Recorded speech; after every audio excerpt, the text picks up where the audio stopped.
The Nigeria Extractive Industries Transparency Initiative (NATI), in its 2019 audit report, says 77 oil and gas companies are indebted to the federal government to the tune of 2.6 trillion naira. The debts include tax obligations and royalties on oil and gas production. Recovering this debt is the aim of this public hearing. The Speaker says Parliament is determined to recover the debts. The debts, according to the NATI report, accrued from failure of the firms to remit petroleum profit tax, company income tax, education tax, value-added tax, withholding tax, penalties and concessions on rentals to the federal government of Nigeria. If there are companies that either prevaricate or refuse to cooperate in this exercise, we'll invoke the provisions of the Constitution and have whoever is responsible or does not cooperate with the committee, have him arrested under the provisions of the Constitution. While the Nigeria Extractive Industries Transparency Initiative says some of the companies have started paying, other government agencies explain their roles in the recovery efforts.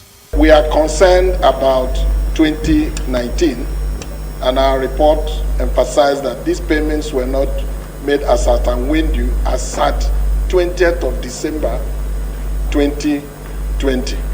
70 out of the 77 companies contained in the NATI report has tax obligations collectible by the Federal Inland Revenue Service. And those tax obligations amount to 1.49 billion, which is 23% of the $6.48 billion published in the NATI report.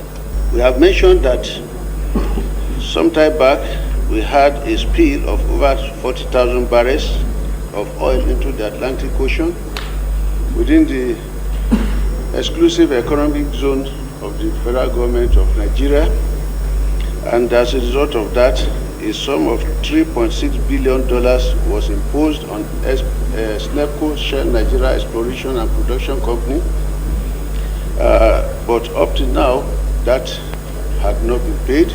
Chairman of the committee, Nkirika Onyejocha, warned against frustrating or delaying the process of recovery. Now, this hearing today, we are serious and dead serious because we cannot continue. This is March, and Parliament passed budget in December, but that budget cannot take off because there's no money. And then people are becoming billionaires with our own money, and the government is getting impoverished by day, and people who are working for government are behaving as if it does not matter. We are not jokers here. This is Nigeria. This is the engine room for revenue generation for this country. You can't come to a public hearing hosted by the 9th Assembly. The Speaker was here talking about reluctancy and complacency, and we don't have a record to look at. This is surprising, and this is not a joke. Madam Speaker, you've ruled, but some of us are disappointed. A government regulatory agency cannot produce a document. It's disappointing. The committee has promised to track every money owed to help the government meet our obligations to the people.